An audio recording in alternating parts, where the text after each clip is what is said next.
Daniel Farke has just finished his press conference ahead of the Norwich match, and there is a hell of a lot of Leeds United news to pick out of that, alongside some more personal stuff.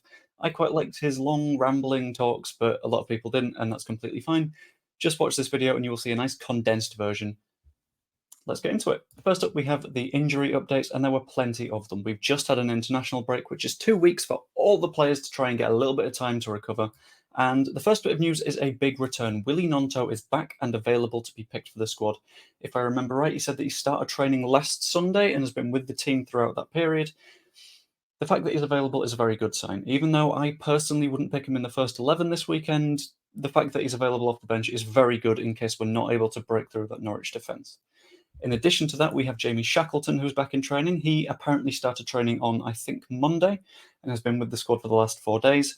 Another very, very good one. He's not going to be in the first 11 because I don't think that's where Jamie Shackleton fits at the moment, but he's a very good rotation option. We know he can play at right back. We know he can play in the centre of midfield. We know he can do a little bit of a job at left back. He's a perfectly good pick for me. Not a problem with that. In addition to that, we do have a left back that's coming back. Not quite yet, though. Junior Firpo has been back in team training a bit. He's also done a little bit of individual training, and that is completely fine. It's just about getting him up to speed now. He'll be a few weeks of team training because he's been out for 4 to 5 months, and Daniel Farke really wants to be quite careful with our players, and that's completely understandable because we're going to hit a huge volume of games in the coming days, weeks, months. The Championship is not forgiving, and the kinder we can be to each other, the better we're going to be throughout the season. In addition to that, another player that is potentially coming back, Stuart Dallas, has been part integrated in training, meaning that he's been doing some stuff with the team, some stuff individually, a lot of it on grass, which is very, very good. He'll apparently be 3 or 4 weeks away before he's properly training with the side and available for selection. No matter what, I think this is a really, really big win for us. I said on the Just Joe show last night the fact that I thought Stuart Dallas would have a massive impact before Christmas. The sooner we can get him back, the better. Another player that is potentially coming back that weirdly Farke forgot about when he was partway through his press conference was Jed Spence. Jed Spence is still a couple of weeks away. He's still recovering. He's not properly in training yet, but it sounded like once he's in training, he'll be back in the squad in no time at all, and that is absolutely huge. He's an attacking wing-back that can also defend. That is absolutely what we need at the moment. It's the perfect balance between Ayling's all-out attack and Archie Gray's more cautious style in one player. No real need to compromise. I cannot wait for Jed Spence to get back, basically. He also went into a little bit more detail on our international players and the fact that there's some good and some bad.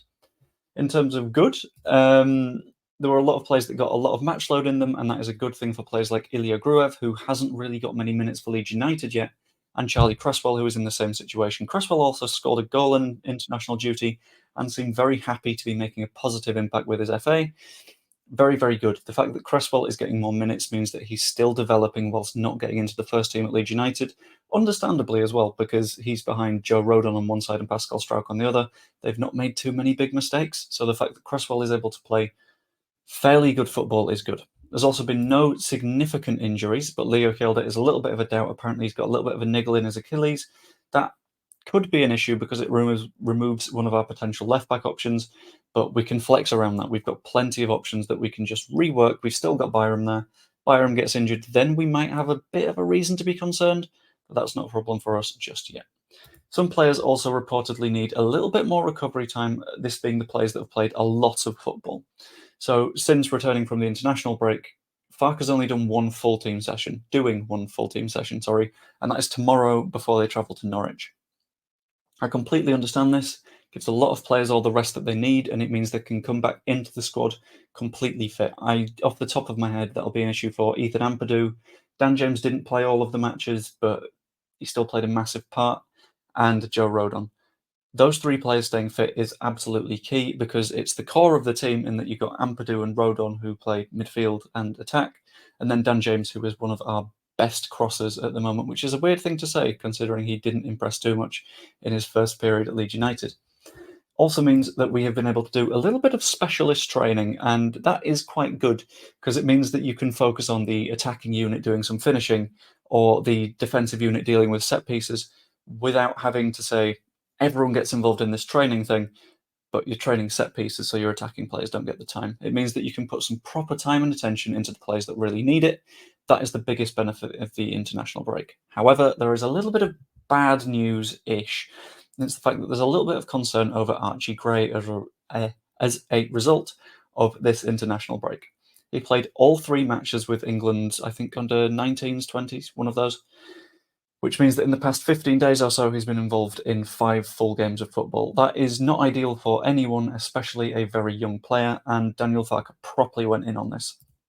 He said he's got a slight issue with the international youth setups mentality, the idea that you should always push to win the under 19s World Cup because that proves that you got the best under 19s. And he made the note that that doesn't matter if you can't eventually convert that into winning senior tournaments, which you're not going to do if you burn through all of your players and give them long-term injuries like Archie Gray might be risking if he's been playing far too much football. I think we might not see Archie Gray this weekend, or if we do, it'll be off the bench. It's just a nice balance. It makes sure that he's getting the right amount of playtime rather than ruining him, giving him a long-term injury, and potentially putting him out for a big chunk of the season. Archie Gray, in spite of being 17, is a fundamental part of this squad, and the longer that we can keep him fit and healthy, the better. Scrolling down a bit, there was a little bit on Norwich. I'm going to skip through this because I noticed in the chat a lot of people were not happy in the slightest. He says that he's not really thought about Norwich being his previous place of work, which completely makes sense. He's been dealing with training and then players coming back, and now he needs to sort of do the rehabilitation stage of a bunch of players. I can understand why he's not seeing it in a special, different kind of way. Very good. But he says the place will always have a special place in his heart. Very understandable. Got 2 promotions there. Completely makes sense to me. On management itself, he said that he knows all about job insecurity. It was pointed out that 3 of the teams Leeds have played have already sacked their managers, which is a big sign that you are not secure in your job as a championship manager. But Daniel Farke tackled that head on and said, if you're not prepared to be sacked, I don't know why you're a football manager. That all makes complete sense to me. And he also noted that he loves development in football. I promise there's a little bit more Leeds news to come, but this was specifically referring to the way that he loves to develop youth players like Archie Gray, which is why I think he dived in so hard into that England stuff earlier on. He also doesn't watch too much football in his free time, which I understand. It's his job. And he thinks that you always need to develop and evolve as a manager tactically. I think this was a little stab or a barb at the likes of Sam Allardyce, who hosts the No Tippy Tappy Football podcast or something stupid named like that. And it just notes the importance of constantly changing, constantly being on top of where you are in the football world, and making a big change if you need to. If you notice that there's something tactically that's fundamentally wrong, changing it rather than just sticking with it, that is a very good thing to have, I think. Finally, a little bit more Leeds United news. He talked about picking his team and noted that Jayden Anthony and Dan James are different players. Jayden Anthony is on loan and could potentially go back to Bournemouth in January if he doesn't feel like he's got enough minutes. But Parker made a very good point in that it's hard to compare these players, and every game needs different skills and different players. You need something different to unlock a Sheffield Wednesday defence to a Leicester defence because they play differently. I feel like Jayden Anthony will be a sort of rotational in and out player based on his skills and what the side needs, rather than we will always play Dan James and Crescencio Somerville or Nonto and Somerville. It will be rotated depending on what we need for any given match, and I think that is the perfect approach. He also discussed rotation and the fact that high match volumes mean that he's going to get minutes anyway. No matter what, we will play a lot of football. He will play a lot of football because we want to avoid injuries and make sure that everyone is fresh as much as possible.